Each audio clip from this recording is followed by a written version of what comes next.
राष्ट्रपति द्रौपदी मुर्मू झारखंड के 3 दिवसीय दौरे पर आदिम जनजातियों के साथ किया संवाद। झारखंड हाई कोर्ट का नवनिर्मित ग्रीनफील्ड भवन जनता को किया समर्पित। 28 मई को मिलेगी देश को नई संसद। प्रधानमंत्री नरेंद्र मोदी करेंगे नए भवन का उद्घाटन। केंद्रीय गृह मंत्री ने कहा, रिकॉर्ड समय में बना नया संसद भवन पीएम की दूरदर्शिता का प्रमाण। केंद्रीय कानून मंत्री अर्जुन राम मेघवाल ने की देवघर में जल्द टैगोर सांस्कृतिक कॉम्प्लेक्स और हाईकोर्ट बेंच के निर्माण की घोषणा। और राजधानी रांची समेत राज्य के कई हिस्सों में अगले 4 दिनों तक तेज हवा और गरज के साथ छींटे पड़ने का अनुमान। गर्मी से मिलेगी राहत।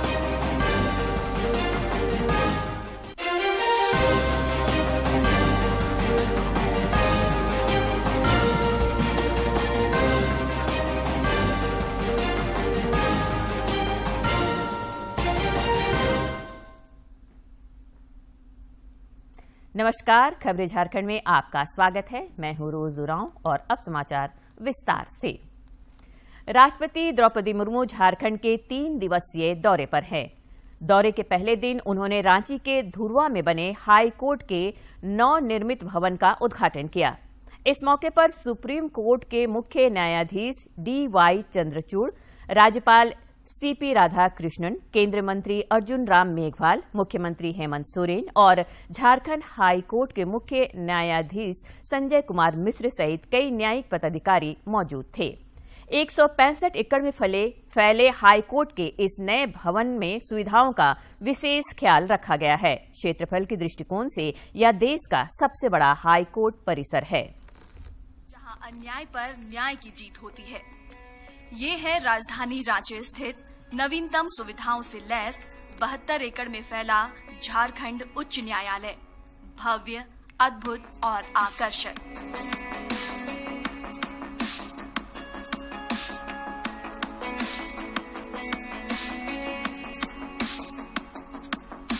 साल 1972 में पटना उच्च न्यायालय के सर्किट बेंच की स्थापना रांची में की गई थी। अस्थायी तौर पर बनी ये सर्किट बेंच 8 अप्रैल 1976 में पटना हाईकोर्ट द्वारा स्थायी बेंच बना दी गई और बाद में यही स्थायी बेंच अलग झारखंड राज्य बनने के बाद वर्ष 2000 में 7 जजों के साथ पूर्णतया अस्तित्व में आया। वर्तमान में यहाँ 20 न्यायाधीश हैं। करीब 51 साल से रांची के डोरंडा स्थित हाईकोर्ट भवन से राज्य के नागरिकों के अधिकारों की सुरक्षा की जा रही थी और अब रांची के धुर्वा में झारखंड उच्च न्यायालय का नया भवन बनाया गया है। हाईकोर्ट के नए भवन का शिलान्यास राज्य के तत्कालीन राज्यपाल माननीय डॉक्टर सैयद अहमद और भारत के मुख्य न्यायाधीश माननीय अल्तमश कबीर द्वारा 9 फरवरी 2013 को किया गया था। लगभग 600 करोड़ की लागत से झारखंड उच्च न्यायालय का नया भवन तैयार हुआ है। राज्य सरकार द्वारा वर्ष 2012 में 165 एकड़ जमीन हस्तांतरित की गई थी। झारखंड उच्च न्यायालय में 3 प्रवेश द्वार हैं। वाटर फाउंटेन यहाँ की खूबसूरती में 4 चांद लगाते हैं। इसमें बने ये विशालकाय गुंबद पारदर्शी और प्राकृतिक ऊर्जा के वाहक हैं, जिससे बिजली की खपत कम होती है। साथ ही यहाँ कई वॉच टावर्स सुरक्षा में तैनात हैं। मुख्य बिल्डिंग में 25 भव्य एवं आकर्षक वातानुकूलित कोर्ट रूम्स तैयार किए गए हैं। न्यायाधीशों के लिए 24 कोर्ट रूम्स तथा 1 कोर्ट रूम मुख्य न्यायाधीश के लिए बनाया गया है।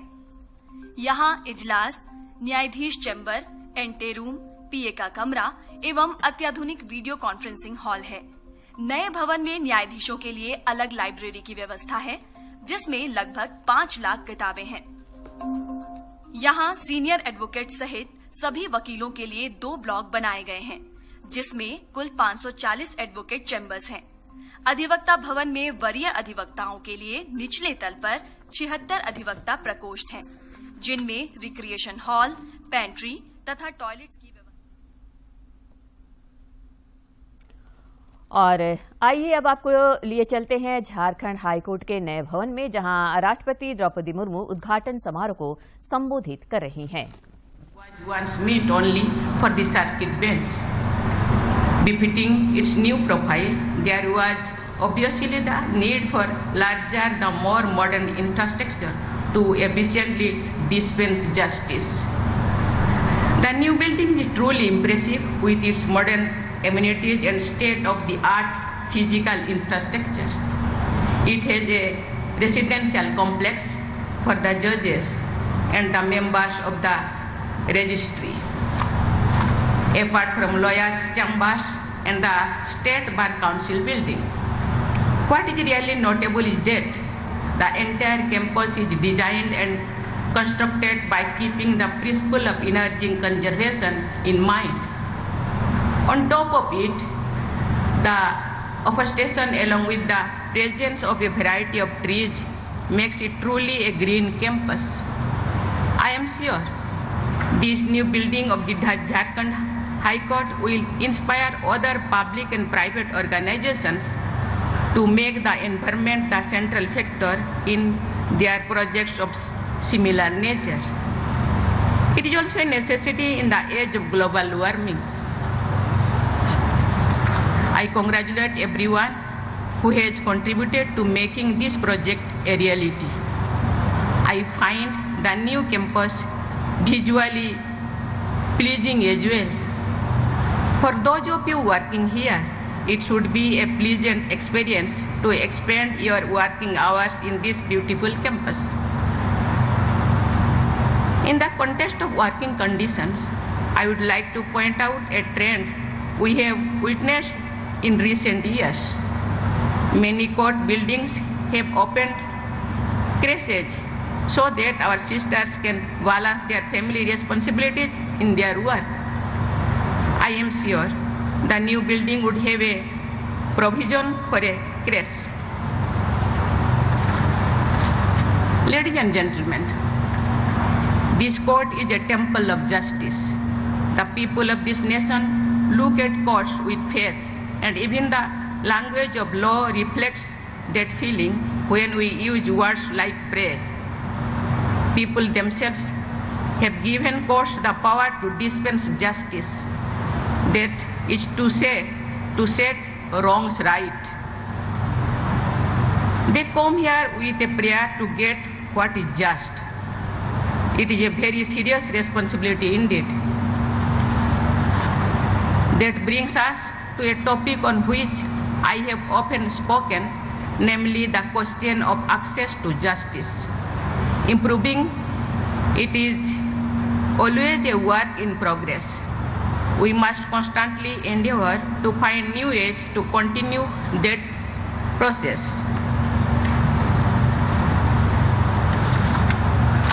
Access has many aspects. Cost is among the most important of those. It has been observed that the expenses of litigation all too often put the cost of justice out of reach for many citizens.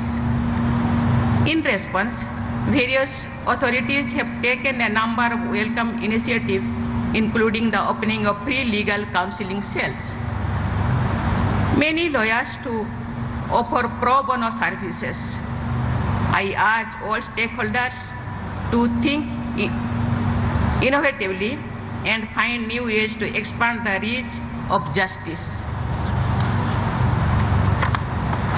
Another aspect of access is language. मैं language की बात करती हूँ, लेकिन मैं Hindi English में बात करती हूँ। मैं धन्यवाद देना चाहती हूँ चीफ जस्टिस ऑफ इंडिया को और हिंदी में यहाँ स्पीच दिए।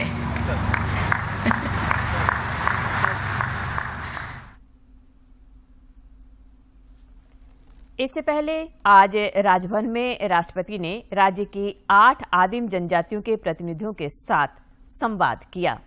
इस मौके पर राज्यपाल सीपी राधाकृष्णन और मुख्यमंत्री हेमंत सोरेन भी मौजूद थे। इस दौरान आदिम जनजातियों के प्रतिनिधियों ने राष्ट्रपति को अपनी पीड़ा और जरूरतों से अवगत कराया। इस दौरान राष्ट्रपति ने उन्हें केंद्र और राज्य की योजनाओं की जानकारी दी और आश्वस्त किया कि उन्हें सरकारी योजनाओं का लाभ दिया जाएगा। राष्ट्रपति ने आदिम जनजातियों को योजनाओं का लाभ प्राप्त करने के लिए जागरूक रहने की सलाह दी। ताकि जो है आलिया कुचला हमारा लेके नीला और जमा दुनिया करो। और दूसरा बात बना नहा तत्काल आलिया जे बाहरी ठेकेदार को और भी खुद भी काम करना चाहिए आगे बढ़ने के लिए। बच्चे जो छोटे होते हैं, माता पिता, ये जो छोटी बच्ची है ना, उसको शायद अभी 2-4 महीने हुआ है, लेकिन जब चलना सीखेगी तो हाथ पकड़ के पिता माता उसको सिखाएंगे। जब चलना सीखेगी कोई हाथ पकड़ते नहीं, खुद दौड़ना पड़ता है, खुद चलना पड़ता है ना। हम लोगों को भी प्रयास करना चाहिए कि हर चीज गवर्नमेंट के ऊपर नहीं, हम पिछड़े हैं करके ऐसे नहीं करना चाहिए। और जो भी ये है प्रॉब्लम है रास्ता का या हॉस्पिटल का, चीफ मिनिस्टर साहब सब सुने और मैं तो बहुत खुश हूँ। चलिए पंचायत में वहाँ अपने इनके बातों को, इनके दुख दर्द को हमने सुने, तो जो भी आप तो नोट किए होंगे, ऑफिसर गए होंगे और वहाँ जो भी प्रॉब्लम है आप उसको जरूर सुनाया जाएगा। लेकिन अपने तरफ से बहुत सारी चीजें कि हर बार पंचायत में मीटिंग नहीं बैठेगा, हर बार पंचायत हर साल, हर महीने या हर साल नहीं होगा। आप लोगों को भी आगे आना पड़ेगा। गवर्नमेंट आगे बढ़े लेकिन मैं अपने जगह में बैठे रहे, ऐसे नहीं है ना। आपको भी आगे बढ़ना, आगे आना चाहिए। गवर्नमेंट को अपना दुख तो सुनाना चाहिए कि ये जो दूसरों के लिए हो रहा है मेरा नहीं है। नहीं बोलने से अपने घर पे बैठे नहीं हो रहा है, नहीं हो रहा है, कहने से नहीं होगा। आप तो हैरान सी आते। इससे पहले देवघर से रांची एयरपोर्ट पहुंचने पर राज्यपाल सीपी राधाकृष्णन और मुख्यमंत्री हेमंत सोरेन ने उनकी आगवानी की।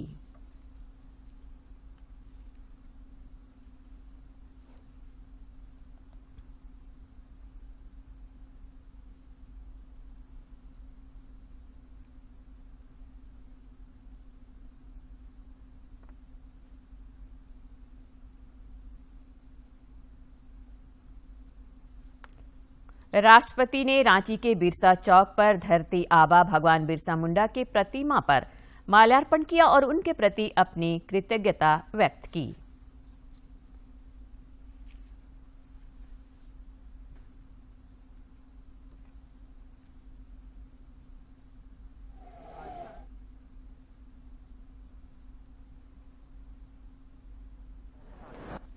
उन्होंने अल्बर्ट एक्का चौक पर परमवीर चक्र विजेता लॉन्स नायक अल्बर्ट एक्का की प्रतिमा पर भी माल्यार्पण किया।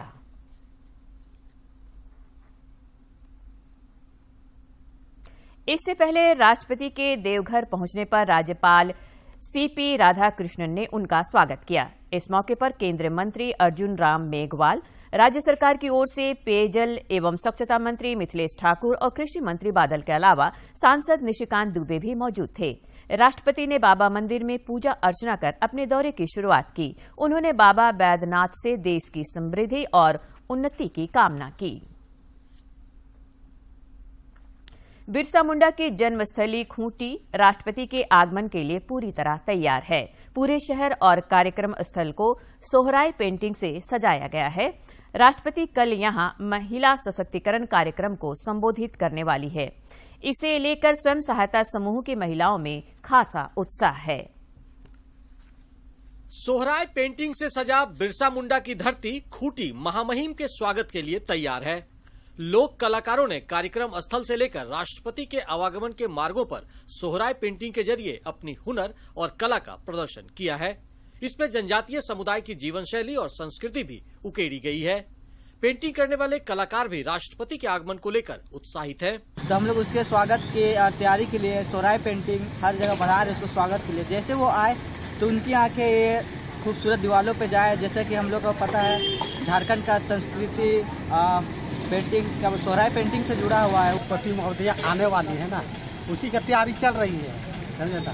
उसी के उपलक्ष्य में ये पेंटिंग वॉल पेंटिंग, सुंदर सुंदर पेंटिंग्स बन रहे हैं। सोहराय पेंटिंग, यहाँ का ट्राइबल पेंटिंग और यहाँ के जो वाटरफॉल्स है लोकल, जैसे पंचघाट हो गया है, रानी फॉल है, ये लोकल यहाँ के जो डेस्टिनेशन है वो सारे लोग यहाँ पे बन रहे हैं। राष्ट्रपति खूंटी में महिला सशक्तिकरण को लेकर आयोजित कार्यक्रम में शिरकत करेंगी। यहाँ वो सखी दीदियों से संवाद भी करेंगी, जिसे लेकर खासा उत्साह दिख रहा है। उत्साह इसलिए क्योंकि एक तरफ वो राष्ट्रपति से रूबरू होने वाली है तो दूसरी ओर उनके पाक हुनर को तवज्जो भी मिलने वाला है। महिलाओं से रूबरू होना चाहती हैं तो हम लोग बहुत अधिक खुश हैं कि महिला राष्ट्रपति आ रही है। उनके आगमन को लेकर भी खुश हैं हम लोग, और वो आ रही हैं तो हम लोग का जैसे कि बेकरी है, ब्रेड है, इस सब का ऑर्डर ज़्यादा हो गया है। बहुत ही गर्व महसूस कर रहे हैं सभी दीदी महिलाएं, और बहुत ही उत्सुक है देखने के लिए, उनसे बातें करने के लिए।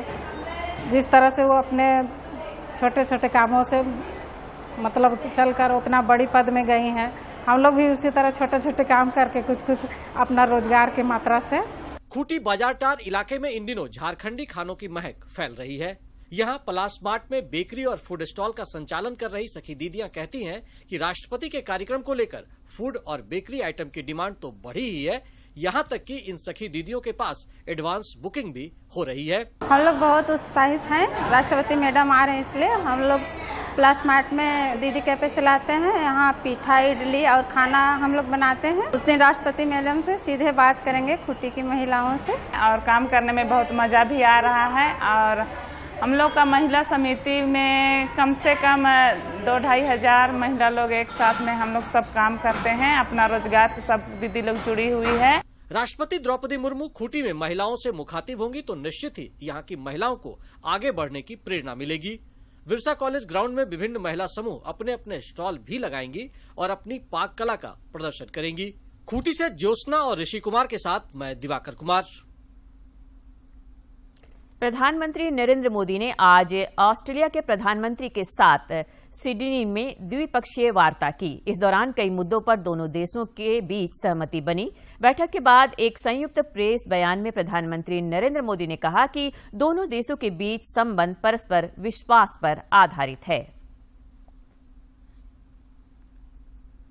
अल्बनीज़ी से वार्ता में हमने अगले दशक में अपनी कॉम्प्रिहेंसिव स्ट्रेटेजिक पार्टनरशिप को नई ऊंचाइयों पर ले जाने पर बात की। नए क्षेत्रों में आपसी सहयोग की संभावनाओं पर विस्तार में चर्चा की। पिछले साल भारत ऑस्ट्रेलिया एकता लागू हुआ। आज हमने caeca comprehensive economic cooperation agreement पर फोकस करने का निर्णय किया। इससे हमारे व्यापार और आर्थिक सहयोग को और मजबूती तथा नए आयाम मिलेंगे। प्रधानमंत्री नरेंद्र मोदी 28 मई को नवनिर्मित संसद भवन राष्ट्र को समर्पित करेंगे। इस दौरान प्रधानमंत्री सेंगोल को सदन में सभापति की कुर्सी के पास स्थापित करेंगे। आज नई दिल्ली में केंद्रीय गृह मंत्री अमित शाह ने संवाददाताओं को यह जानकारी दी। श्री शाह ने कहा, सेंगोल ने देश के इतिहास में महत्वपूर्ण भूमिका निभाई और यह सत्ता के हस्तांतरण का प्रतीक बन गया।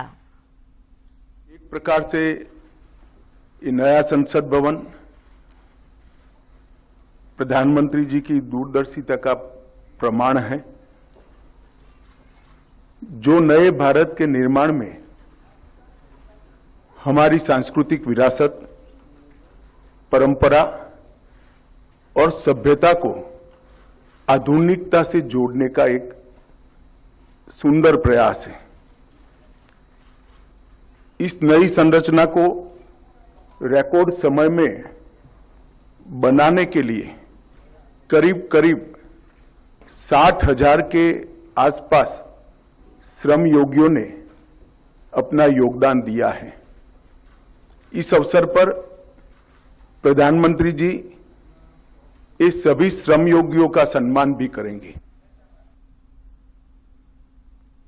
भाजपा विधायक दल के नेता बाबूलाल मरांडी ने संसद के नए भवन के उद्घाटन समारोह का बहिष्कार किए जाने पर विपक्ष को आड़े हाथों लिया है। उन्होंने कहा है कि देश पर आपातकाल थोपने वाले लोग आज संविधान के रक्षक बनने का ढोंग कर रहे हैं। राष्ट्रपति द्रौपदी मुर्मू के स्वागत के लिए देवघर पहुंचे केंद्रीय कानून मंत्री अर्जुन राम मेघवाल ने बाबा नगरी में जल्द ही टैगोर संस्कृति कॉम्प्लेक्स के निर्माण की घोषणा की। देवघर परिसदन में पत्रकारों से बातचीत में उन्होंने कहा कि इतिहास को संरक्षित करना केंद्र सरकार की प्राथमिकता है। अनसंग हीरोज हैं। ये आजादी के अमृत महोत्सव के दौरान प्रधानमंत्री जी ने साफ साफ कहा ऐसे अनसंग हीरोज का प्रचार प्रसार भी करना है, जनता के नई जनरेशन के बीच में जाना है कि ऐसे बड़े लोग भी हुए हैं। इधर गोड्डा सांसद निशिकांत दुबे ने केंद्रीय कानून मंत्री अर्जुन राम मेघवाल के हवाले से कहा है कि संताल परगना में जल्द ही हाईकोर्ट की बेंच का गठन किया जाएगा। उन्होंने बताया कि 28 मई को नए संसद भवन के उद्घाटन के बाद कानून मंत्री सभी अधिकारियों के साथ बैठक कर इस दिशा में पहल करेंगे। वो काफ़ी इसके लिए चिंतित हैं और उनका ये मानना है कि यहाँ हाईकोर्ट की बेंच जो है बननी चाहिए। उन्होंने कहा है जब पार्लियामेंट बिल्डिंग का उद्घाटन माननीय प्रधानमंत्री जी कर देंगे 28 तारीख को, उसके बाद एक दिन वो मंत्रालय के सारे अधिकारियों के साथ बैठकर मुझे भी बुला लेंगे और हाईकोर्ट की बेंच कैसे स्थापित हो इसके लिए निश्चित तौर पर वो प्रयास करेंगे। राज्य के पेयजल एवं स्वच्छता मंत्री मिथिलेश ठाकुर ने देवघर में पत्रकारों से बातचीत करते हुए कहा कि राष्ट्रपति का झारखंड दौरा मील का पत्थर साबित होगा। एक सवाल के जवाब में उन्होंने कहा कि राज्य में पेयजल संकट से उबरने के लिए कई कदम उठाए गए हैं। राज्य को काफ़ी करीब से जानती है, राज्य की ज़रूरतों को काफ़ी करीब से जानती हैं और वो हमारे जो आदिवासी समुदाय के लोग हैं उनसे संवाद भी करने का अवसर है। उनका कार्यक्रम है उनका खूंटी में, तो इसके दूरगामी प्रभाव होंगे। राज्य के ग्रामीण विकास मंत्री आलमगीर आलम ने आज पाकुड़ जिले के सदर प्रखंड के फरसा विद्युत सब स्टेशन की आधारशिला रखी। इस मौके पर उन्होंने कहा कि विद्युत सब स्टेशन के बन जाने से ग्रामीणों को नियमित बिजली मिल पाएगी।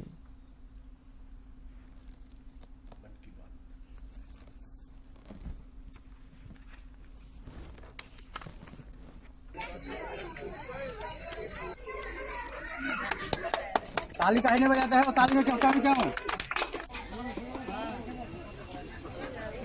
यहाँ मैक्सिमम फॉल्ट होता था, यहाँ बहुत सारे गांव जुड़े हुए थे, उसको दो भाग में हम लोग बांटने की काम किया और आज उसी के तहत हम लोग यहाँ पर आए हैं।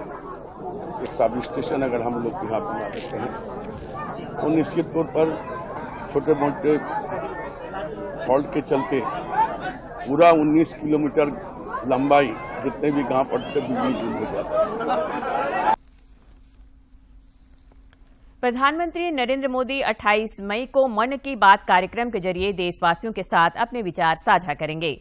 प्रधानमंत्री ने इस कार्यक्रम के लिए लोगों से अपने सुझाव देने का आग्रह किया है। सुझावों को टोल फ्री नंबर 1800117800 पर मिस कॉल देकर रिकॉर्ड कराया जा सकता है। माई गॉव फोरम या नमो ऐप पर भी लोग अपने सुझाव दे सकते हैं। जन की कुछ किस्से, कहानी कुछ सफलताओं की, अनकही विरासत की, उम्मीदें नए भारत की। महीने के आखिरी रविवार का रहता है इंतजार। ब्रह्मपुत्र के घाट से हिमालय के विस्तार तक होती है मन की बात प्रधानमंत्री के साथ। तो सुनिए इस महीने 28 मई सुबह 11 बजे मन की बात आकाशवाणी और दूरदर्शन के सभी चैनलों पर। मन की बात के प्रादेशिक भाषाओं में अनुवाद का पुनः प्रसारण आप सुन सकते हैं रात 8 बजे आकाशवाणी और दूरदर्शन के सभी प्रादेशिक चैनलों पर। तो याद रखें, रविवार 28 मई सुबह 11 बजे मन की बात। राजधानी रांची समेत राज्य के कई हिस्सों में अगले 4 दिनों तक तेज हवा और गरज के साथ छींटे पड़ने का अनुमान व्यक्त किया गया है। इससे तापमान में 2 से 3 डिग्री सेल्सियस तक की गिरावट दर्ज की जा सकती है। मौसम वैज्ञानिक अभिषेक आनंद ने बताया कि बारिश होने से लोगों को गर्मी से राहत मिलेगी। भारी बारिश भी देखने को मिली है। जो सबसे अधिक बारिश है वो 68 मिलीमीटर राजमहल साहिबगंज जिले में देखने को मिली है और सबसे अधिक जो अधिकतम तापमान है 42.4 डिग्री सेल्सियस चाईबासा में रिकॉर्ड किया गया है। और बात करें तो सिनोप्टिक फीचर की, तो झारखंड में एक जो सर्कुलेशन है वो झारखंड के ऊपर में है और साथ साथ में एक जो उत्तर प्रदेश है वहां से पश्चिम बंगाल की ओर एक ट्रफ है जो 0.9 किलोमीटर एबव मीन सी लेवल पर एक्सटेंड कर रहा है। तो इन दोनों जो सिस्टम की वजह से 24, 25 और 26 में झारखंड में आपको जो मौसमी गतिविधियां हैं उनमें थोड़ा सा जोर पकड़ता हुआ दिखाई देगा। और अब एक नजर डालते हैं प्रमुख शहरों के आज के तापमान पर। राजधानी रांची का अधिकतम तापमान 38.8 और न्यूनतम 22.6 डिग्री सेल्सियस रिकॉर्ड किया गया। जमशेदपुर का अधिकतम तापमान 40.6 और न्यूनतम 24 तथा डाल्टनगंज का अधिकतम तापमान 41 और न्यूनतम तापमान 29.2 डिग्री सेल्सियस रिकॉर्ड किया गया। और अब कुछ खबर राज्य के विभिन्न जिलों से।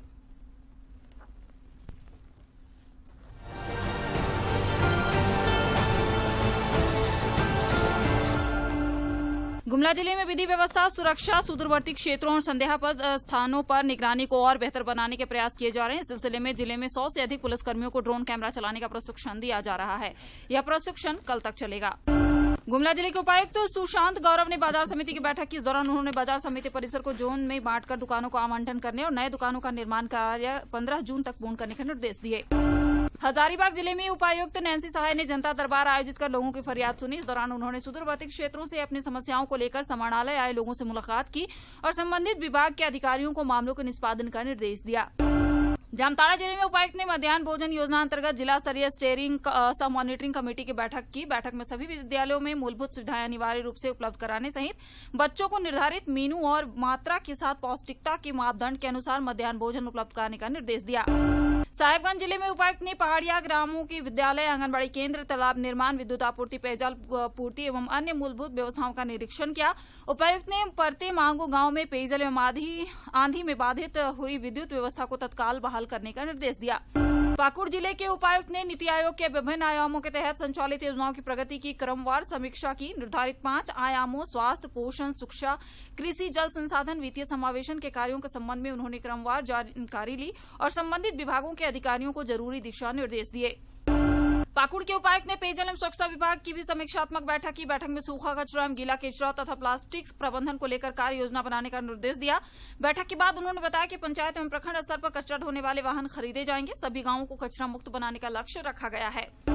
पूर्वी सिंहभूम जिले के उपायुक्त ने जैक बोर्ड 10वीं की परीक्षा में स्टेट टॉपर बनी जिले की छात्रा श्रेया सोनगिरी को बधाई दी है। जिले के चाकुलिया प्रखंड के आदिवासी विद्यालय पूर्णापानी की छात्रा श्रेया को 98% अंक प्राप्त हुए हैं। झारखंड प्रदेश कांग्रेस कमेटी के अध्यक्ष राजेश ठाकुर की अध्यक्षता में रांची स्थित कांग्रेस भवन में लीडरशिप डेवलपमेंट मिशन के तहत एसटी, एससी, ओबीसी, अल्पसंख्यक विभाग एवं अग्रणी मोर्चा संगठन के प्रदेश अध्यक्षों एवं विभाग के प्रदेश चेयरमैन की बैठक संपन्न हुई। बैठक में मुख्य रूप से प्रदेश कार्यकारी अध्यक्ष शहजादा अनवर, महासचिव सहकार्यालय प्रभारी अमूल्य नीरज खलको, प्रवक्ता डॉक्टर एम तौसीफ शामिल हुए।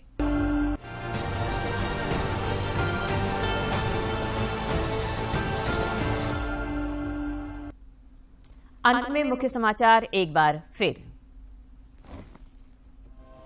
राष्ट्रपति द्रौपदी मुर्मू झारखंड के 3 दिवसीय दौरे पर, आदिम जनजातियों के साथ किया संवाद।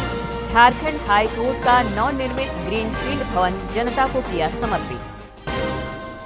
28 मई को मिलेगी देश को नई संसद, प्रधानमंत्री नरेंद्र मोदी करेंगे नए भवन का उद्घाटन।